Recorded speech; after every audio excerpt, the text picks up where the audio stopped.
আলাইকুম। আবারও চলে আসলাম মালদ্বীপের একটি লোকাল আইল্যান্ডে।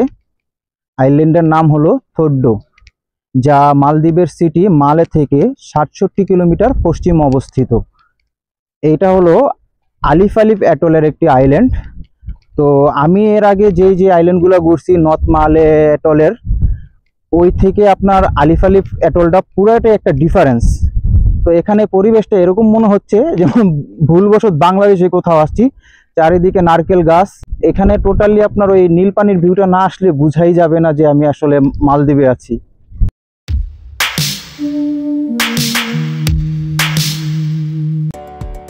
মালদ্বীপের ঝকঝকে নীল সাগর পেরিয়ে আমাদের যাত্রা এবার থোড্ডো আইল্যান্ডে, যেটি শুধু প্রাকৃতিক সৌন্দর্যের জন্য নয়, বরং কৃষি আর স্থানীয় জীবনের রঙের জন্য বিখ্যাত। অনেকে আবার এই আইল্যান্ডকে ফ্রুট আর ভেজিটেবলের রাজ্যও বলে থাকে। থোড্ডো আইল্যান্ডই আলিফ আলিফ অ্যাটলে অবস্থিত। চলুন একটু অ্যাটল সম্পর্কে জেনে নেওয়া যাক।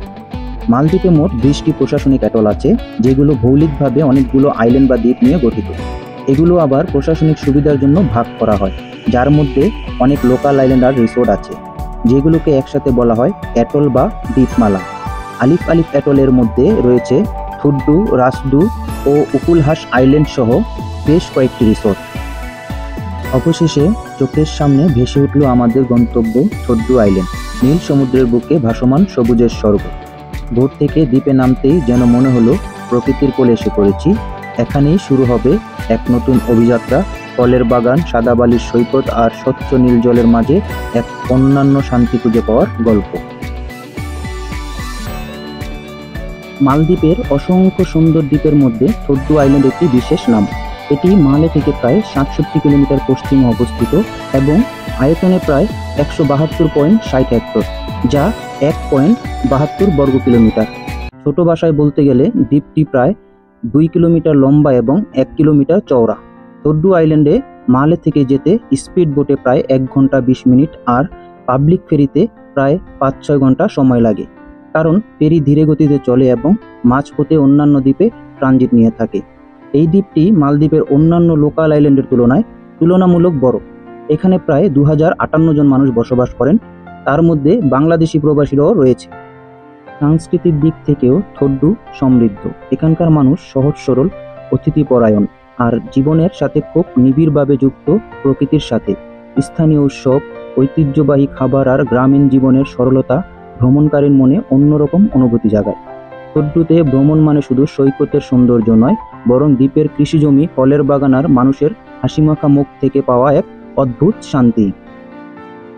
তো চলুন এবার একটু ঘুরে দেখা যাক থোড্ডো আইল্যান্ডের ফলের বাগান আর কৃষিজমিগুলো। আজকের দিনে থোড্ডো আইল্যান্ডকে মালদ্বীপের কৃষিদ্বীপ বলা হয়। এখানে এসে আমি নিজ চোখে দেখেছি বিস্তীর্ণ তরমুজের বাগান, মিষ্টি স্বাদের পেঁপে, রসালো প্যাশন ফ্রুট আর নানান জাতের সবজির ক্ষেত। সবুজের এই ছোঁয়া দ্বীপটিকে দিয়েছে এক আলাদা পরিচিতি। এখানকার মানুষ মূলত কৃষি আর মৎস্য শিকারের উপর নির্ভরশীল। তবে বিশেষভাবে উল্লেখযোগ্য হলো এখানকার তরমুজ, যা পুরো মালদ্বীপেই বিখ্যাত। রমজান মাসে থোড্ডোর তরমুজের চাহিদা থাকে সবচেয়ে বেশি। প্রতিদিন এখানকার মাঠে আমাদের বাংলাদেশি প্রবাসীরা অক্লান্ত পরিশ্রম করে ফলাচ্ছেন তরমুজ সহ নানা শাকসবজি। তাদের এই শ্রম আর অবদান থোড্ডোকে করেছে এক অন্যান্য কৃষিকেন্দ্র, যা মালদ্বীপের দ্বীপ জীবনের এক ভিন্ন রূপকে তুলে ধরে। এই আইল্যান্ডে আসার পরেই এই ভাইয়াদের সাথে দেখা। তো ভাইয়া, আপনার নামটা কি বলেন? মোহাম্মদ নাদিম, মোহাম্মদ শাওন। মোহাম্মদ নাদিম এন্ড মোহাম্মদ শাওন। জেলা কোন জেলায় পড়ছে আপনাদের ভাইয়া বাড়ি? ও, কুমিল্লা জেলা থেকে দুইজন ভাই, হোমনা থানা থেকে। তো ভালো লাগছে ভাই আপনাদের সাথে পরিচয় হওয়াতে। আইল্যান্ডটা খুব সহজে আমি ঘুরে দেখতে পারছি। খুবই ভালো লাগলো আপনাদের সাথে কথা বলে এবং আপনারা পাশে থাকাতে। এবার থোড্ডো আইল্যান্ডের ওয়াটার অ্যাক্টিভিটি ও বিচ সম্পর্কে জেনে নেওয়া যাক। থোড্ডো আইল্যান্ডের প্রাকৃতিক সৌন্দর্যের সবচেয়ে বড় অংশ হলো এর সৈকতগুলো।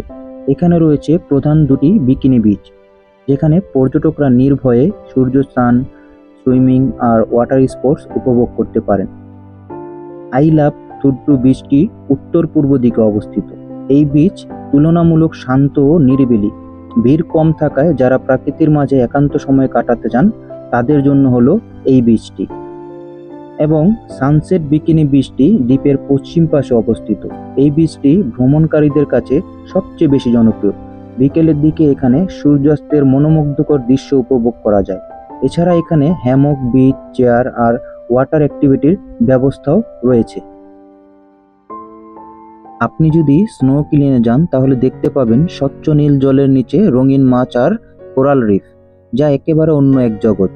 যারা স্কুবা ডাইভিং পছন্দ করেন তাদের জন্য রয়েছে সমুদ্রের গভীরে ডুব দিয়ে সামুদ্রিক জীব বৈচিত্র্যকে একেবারে চোখের সামনে থেকে দেখার লাইফ টাইম এক্সপিরিয়েন্স। মজার জন্য আছে কায়াকিং, প্যাডেল বোটিং আর জেট স্কি, যা রোমাঞ্চ প্রেমীদের জন্য একেবারে পারফেক্ট। আর দিন শেষে সেই ম্যাজিক্যাল মুহূর্ত, সূর্যাস্ত, যখন আকাশ সোনালী রঙে রাঙা হয়ে যায়, তখন ছবি না তুলে থাকা একেবারেই অসম্ভব। সব মিলিয়ে থুডু আইল্যান্ড আপনাকে দেবে এক অন্যান্য অভিজ্ঞতা, যেখানে শান্তি, সৌন্দর্য আর অ্যাডভেঞ্চার মিলে এক অসাধারণ স্মৃতি তৈরি করবে। হাঁটতে হাঁটতে চোখের সামনেই পড়ল ছাগলের এই ছোট্ট খামারটি। ক্যামেরা দেখতেই ভদ্র ছাগলরা ইন্টারভিউ দিতে সামনে চলে আসলো।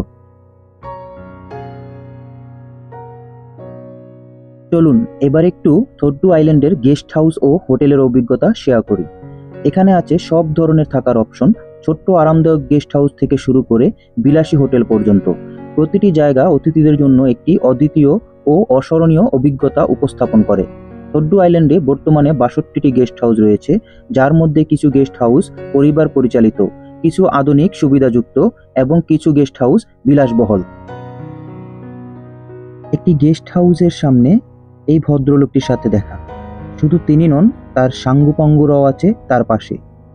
এই হোটেল ম্যানেজমেন্টকে অসংখ্য ধন্যবাদ জানাই এরকম একটি কিউট পাখির সেট আপ গেস্ট হাউসের সামনে রাখার জন্য। আইল্যান্ড ভিস্তা থুড্ডু হোটেলটি অতিথিদের জন্য একটি আধুনিক ও আরামদায়ক অভিজ্ঞতা উপস্থাপন করে। প্রতিটি কক্ষকে সাজানো হয়েছে অতিথিদের সর্বোচ্চ আরামের জন্য। এয়ার কন্ডিশন এবং প্রাইভেট বাথরুম সহ পারিবারিক কক্ষ, হট ট্যাপ, সান টেরেস এবং ইনডোর প্লে এরিয়া পেয়ে যাবেন এই হোটেলে। হাকুনা মালদ্বীপস গেস্ট হাউস। এই গেস্ট হাউসটি একটি আধুনিক ও আরামদায়ক গেস্ট হাউস, যা অতিথিদের জন্য একটি শান্তিপূর্ণ এবং স্মরণীয় অভিজ্ঞতা প্রদান করে। প্রত্যেকটি রুমে রয়েছে ব্যক্তিগত bathroom, free wifi, air condition, smart TV এবং ব্যক্তিগত ব্যালকনি, স্বচ্ছ সুইমিং পুল, সান টেরেস, গার্ডেন এবং শিশুদের জন্য রয়েছে আলাদা পুল। রেস্টুরেন্টে পেয়ে যাবেন ইন্ডিয়ান, ইতালিয়ান, সি ফুড ও স্থানীয় খাবারের মেনু, যেখানে ভেজিটেরিয়ান ও গ্লুটেন ফ্রি অপশনও পাওয়া যায়। চাইলে এখান থেকে বাইসাইকেল ভাড়া করেও দ্বীপে ঘোরাফেরা করতে পারবেন। সূর্য যখন ধীরে ধীরে সাগরের নীল জলে হারিয়ে যায়, তখন দ্বীপের কৃষকরা তাদের ভালোবাসায় ফলানো সবজি আর ফলগুলো জেটির সামনে নিয়ে আসে। একটি একটি করে নৌকায় ভরে ওঠে তরমুজ, পেঁপে আর নানা রকম ফসল, যেগুলো রাতের আধারে রওনা দেয় মালদ্বীপের রাজধানী মালে সিটির পথে। থুড্ডু আইল্যান্ড শুধু এক টুকরো দ্বীপ নয়, এটা যেন এক জীবন্ত গল্প, যেখানে প্রাকৃতিক, মানুষ আর সময় একসাথে বুনে চলে সৌন্দর্যের এক নিঃশব্দ সুর। ভিডিওটি যদি আপনাদের ভালো লেগে থাকে তাহলে অবশ্যই লাইক, কমেন্ট এবং সাবস্ক্রাইব করতে ভুলবেন না।